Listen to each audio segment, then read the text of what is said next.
Very good afternoon students. हम कर रहे थे अकाउंटिंग प्रिंसिपल अकाउंट्स का चैप्टर, जिसमें हमने किया था अकाउंटिंग कॉन्सेप्ट्स। उसका टॉपिक स्टार्ट ही किया था हमने कल किया था अकाउंटिंग कॉन्सेप्ट्स में। अकाउंटिंग कॉन्सेप्ट दो तरह के होते हैं, fundamental accounting concepts and other accounting concepts. Fundamental में हमने किया था going concern concept, consistency concept, accrual concept, ठीक है। और उसके बाद हमने किया अदर अकाउंटिंग कॉन्सेप्ट्स में business entity concept, money measurement concept, accounting period concept, cost concept, matching concept, dual aspect concept, revenue recognition concept. आज हम स्टार्ट करेंगे फंडामेंटल अकाउंटिंग कॉन्सेप्ट। फंडामेंटल यानी बहुत इंपॉर्टेंट होते हैं, तीन ही कॉन्सेप्ट है फंडामेंटल में। First is going concern concept. Going का मतलब क्या होता है? जाना। एक कंसर्न है, एक बिजनेस है, वो लगातार जा रहा है। कहाँ जा रहा है? वो चल रहा है। इसका मतलब कि एक बिजनेस वर्किंग है। हम ये मान के चलते हैं अगर हम कोई बिजनेस स्टार्ट कर रहे हैं तो वो लॉन्ग टर्म तक चलेगा, वो लॉन्ग टर्म तक काम कर रहा है। According to this concept business will continue to exist for long period of time, कि हमारा बिजनेस लॉन्ग समय तक एग्जिस्ट करेगा, हमारा बिजनेस लॉन्ग समय तक चलेगा, ठीक है। जैसे मान लो आपके फादर ने जब शॉप स्टार्ट की, सपोज करते हैं आपके फादर की शॉप है, और उन्होंने जब शॉप स्टार्ट की तो ऐसा तो नहीं है उन्होंने ये सोचा इसको मैंने 1 साल 2 साल या 5 साल चलाना है। वो ये मानकर चल रहे हैं कि ये शॉप मेरी लॉन्ग टर्म तक चलेगी। इवन अपने बिजनेस को एक्सपेंड करेंगे, शॉप से शोरूम बनाने की सोचेंगे, ठीक है। तो हमारा एम क्या था? बिजनेस अगर स्टार्ट किया है तो वो बिजनेस लॉन्ग टर्म तक चलेगा। हम इस कॉन्सेप्ट को ध्यान में रखते हुए अकाउंट्स बनाते हैं। अगर बिजनेस लॉन्ग टर्म तक चलेगा हम तब भी अकाउंट्स बना रहे हैं। हम क्योंकि जानना चाहते हैं कि आज की पोजीशन और 10 साल बाद मेरी बिजनेस की पोजीशन क्या होने वाली है। ये कैसे पता चलेगा? जब हम आज के अकाउंट्स और 10 साल बाद जब हमारी पोजीशन अकाउंट्स की होगी वो हम कंपेयर करेंगे। कंपैरिजन करने के लिए हम क्या कर रहे हैं? गोइंग कंसर्न कॉन्सेप्ट को फॉलो कर रहे हैं, ठीक है।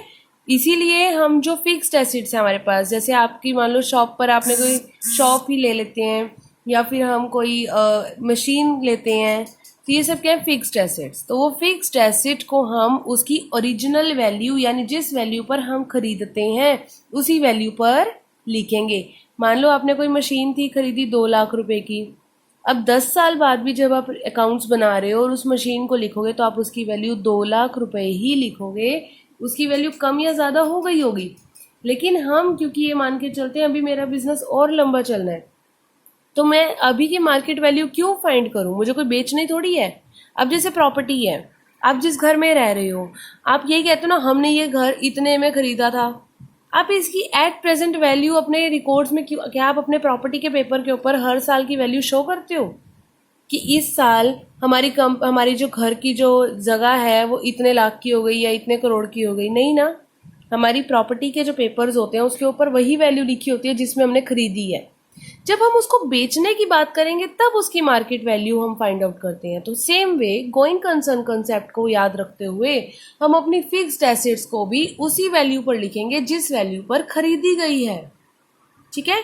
Next is consistency concept. Consistent का मतलब स्टेबल, मतलब स्थिर। अकाउंट बनाते हुए हमें ये चीज याद रखनी है, हमने जो कॉन्सेप्ट फॉलो कर लिया, जो मेथड फॉलो कर लिया, जिस फॉर्मेट से हमने अकाउंट्स बनाने स्टार्ट कर दिए, हम हर साल उसी तरीके से उन्हीं मेथड से अकाउंट्स बनाएंगे। ऐसा नहीं है कि मान लो आपने आज एक मेथड को फॉलो करके अकाउंट्स बना लिया, कल दूसरे मेथड से बनाओगे। नो, हमने एक बार जो मेथड जो प्रोसीजर फॉलो कर लिया, हर साल हम उसी मेथड उसी प्रोसीजर को फॉलो करेंगे। ये है कंसिस्टेंट रहना, यानी सेम तरीके से अकाउंट्स बनाना, ठीक है। अब कंसिस्टेंसी कॉन्सेप्ट का एक एग्जांपल है, जैसे मान लो आपने डेप्रिसिएशन कैलकुलेट करना है, तो डेप्रिसिएशन कैलकुलेट करने के लिए 2 मेथड है। One is straight line method, second is written down value method. मान लो कंपनी ने स्ट्रेट लाइन मेथड से अकाउंट्स बनाने स्टार्ट कर दिए, तो इसका मतलब कंपनी हर साल स्ट्रेट लाइन मेथड से ही अकाउंट्स बनाएगी। कंपनी इसमें मेथड में चेंज नहीं करेगी। इस मेथड को क्यों फॉलो कर रहे हैं? अब आप कहोगे मैडम क्यों हम हर साल सेम फॉर्मेट फॉलो करें, क्यों हम सेम मेथड फॉलो करें? ताकि हम कंपेयर कर सकें।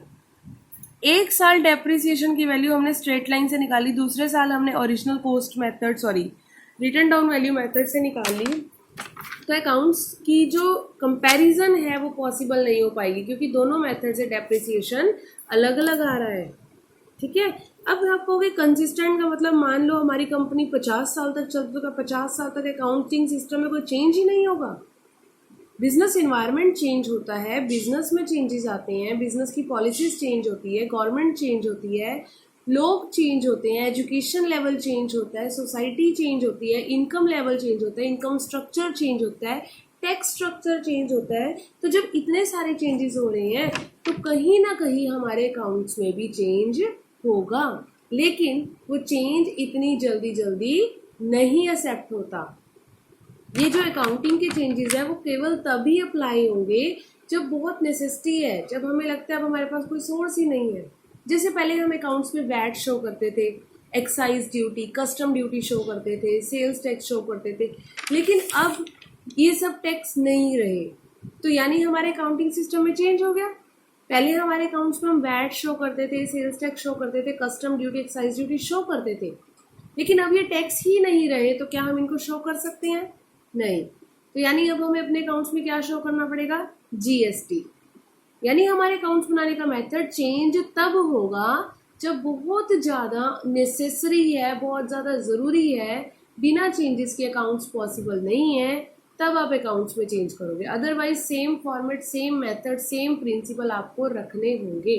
ठीक है, नेक्स्ट इज एक्रूवल कॉन्सेप्ट। देखो, बिजनेस में कोई भी ट्रांजेक्शन है ना, वो दो तरीके से होती है। एक होती है कैश बेसिस, यानी आपने पैसे दिए और चीज ले ली। दूसरी होती है क्रेडिट बेसिस, आप अभी ना पे करके बाद में पे करते हो, उधार में ले लेते हो। तो एक्रूवल कॉन्सेप्ट कहता है ट्रांजैक्शन को तभी लिख लो जब वो ट्रांजैक्शन हो गई, चाहे उसकी कैश पेमेंट अभी हुई है या नहीं।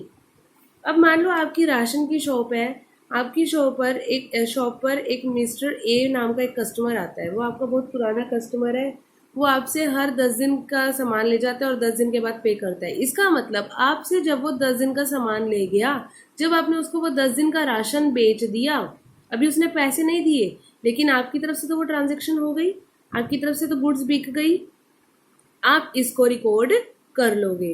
वो 10 दिन के बाद पैसे देगा तो हम लिख देंगे cash receive from mister A. ठीक है ना। तो एक्रूअल कॉन्सेप्ट कहता है कि ट्रांजैक्शन को तभी मान लेना चाहिए जब वो हो चुकी है, चाहे पैसे आए हैं या नहीं आए। Accrual concept is important to find the true profit loss and financial position of the company. Next है बिजनेस एंटिटी कॉन्सेप्ट। अब हम कुछ अदर कॉन्सेप्ट्स की बात करेंगे। आज सारे कॉन्सेप्ट्स कवर नहीं किए मैंने, 5 कॉन्सेप्ट्स आज करेंगे, 5 कल करेंगे। ठीक है। एक चीज और याद रखना, मैंने जो बुक्स के जो नोट्स भेजे हैं इंग्लिश मीडियम स्टूडेंट्स के लिए, एक बार वो डाउनलोड करके देखना, उसमें बहुत ज्यादा एक्सप्लेनेशन है।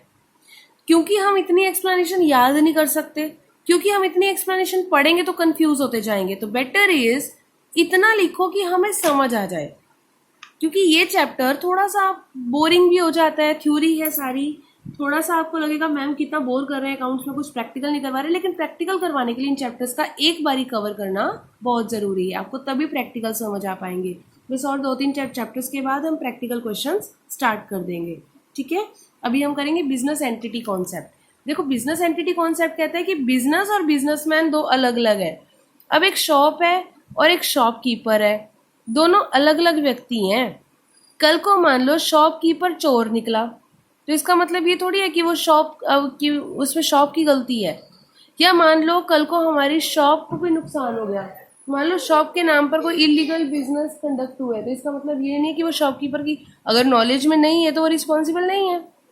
एक कंपनी है, कंपनी में 10 मैनेजर काम कर रहे हैं, अगर कंपनी में कोई इलीगल बिजनेस हो रहा है तो इट डजंट मीन्स कि कंपनी के एम्प्लॉइज, कंपनी के वर्कर, कंपनी के मैनेजर, कंपनी के हर एक व्यक्ति को जेल में डाल दो। नो, उस केस में कंपनी अलग है और कंपनी के मालिक अलग हैं। तो बिजनेस एंटिटी कॉन्सेप्ट कहती है बिजनेस और businessman they are 2 different entities, 2 अलग अलग एंटिटीज हैं, दोनों का अस्तित्व अलग अलग माना जाएगा। तो हम अब मान लो आप शॉपकीपर हो, आपने अपनी शॉप में से कुछ पैसे निकलवाए, उन पैसों को आपने पर्सनल यूज के लिए निकलवाया, आपको पर्सनल कहीं खर्च करने थे, आपने इसीलिए पैसे लिए, तो वो क्या माना गया था? ड्राइंग। हमने किया था ना अकाउंटिंग टर्म्स, ड्राइंग। वो इसी कॉन्सेप्ट के बेस पर हमने उसे ड्राइंग कहा था, क्योंकि बिजनेस और बिजनेसमैन थे अलग अलग, वो अलग अलग माने जाते हैं, वो एक नहीं है। ठीक है। Next is money measurement concept. According to this principle केवल उन्हीं लेन देनों को अकाउंट्स में लिखा जाता है जिनकी मनी वैल्यू फाइंड की जा सके। याद से सुन लो, मनी वैल्यू फाइंड की जा सके। कंपनी को प्रॉफिट हो गया, मैंने एग्जाम्पल में दिया हुआ है 25,000 करोड़ का। क्या 25,000 करोड़ का प्रॉफिट होने का एक ही मतलब हो सकता है कि हमारी सेल ज्यादा हुई? इसके बहुत सारे कारण हो सकते हैं कि मार्केट में से कंपटीशन खत्म हो गया होगा, कस्टमर का टेस्ट चेंज हो गया होगा, कस्टमर को हमारे प्रोडक्ट ज्यादा अच्छे लग रहे होंगे, हमारे प्रोडक्ट की क्वालिटी अच्छी होगी, या हमारे मैनेजर और एम्प्लॉय इतने हार्ड वर्किंग है, इस वजह से हमें प्रॉफिट हुआ। लेकिन हम किसको नोट करेंगे? जिसकी मनी वैल्यू फाइंड की जा सकती है। क्या हम मेहनत की, हार्ड वर्क की मनी वैल्यू फाइंड कर सकते हैं? नो। जिसकी मनी वैल्यू फाइंड कर सकते हैं हम उसको लिखेंगे। हमने लिख दिया कि सेल ज्यादा हुई थी, सेल इस बार इतने की हुई थी, इसीलिए प्रॉफिट ज्यादा हो गए। हमने लिख दिया इस बार हमारे खर्चे इतने रुपए के हुए थे। यानी जिसको आप मनी वैल्यू, जिसको आप रुपए में फाइंड कर सकते हो, आप सिर्फ उसी ट्रांजेक्शन को लिखोगे। अगर मान लो कल को मेरी कंपनी के 10 एम्प्लॉइज हैं जो स्ट्राइक पर चले गए, अब मैं स्ट्राइक की मनी वैल्यू फाइंड कर सकती हूँ? नहीं। स्ट्राइक से होने वाले लॉस को फाइंड कर सकती हूँ कि कितने लाखों का नुकसान हुआ या करोड़ों का, लेकिन स्ट्राइक की कोई मनी वैल्यू नहीं है। अब मान लो मेरा एक एम्प्लॉई है, वो अपने मैनेजर की बात नहीं मानता, उसकी लड़ाई होती रहती है, तो लड़ाई की मनी वैल्यू फाइंड कर सकते हैं हम क्या? नहीं। हम उन्हीं ट्रांजेक्शन्स को लिखेंगे जिसकी मनी वैल्यू फाइंड की जा सकती है। ठीक है। आज हमने किए 5 accounting principles. First is going concern concept, second consistency concept, third accrual concept, business entity concept, money measurement concept. ठीक है। Start writing your notes. Thank you.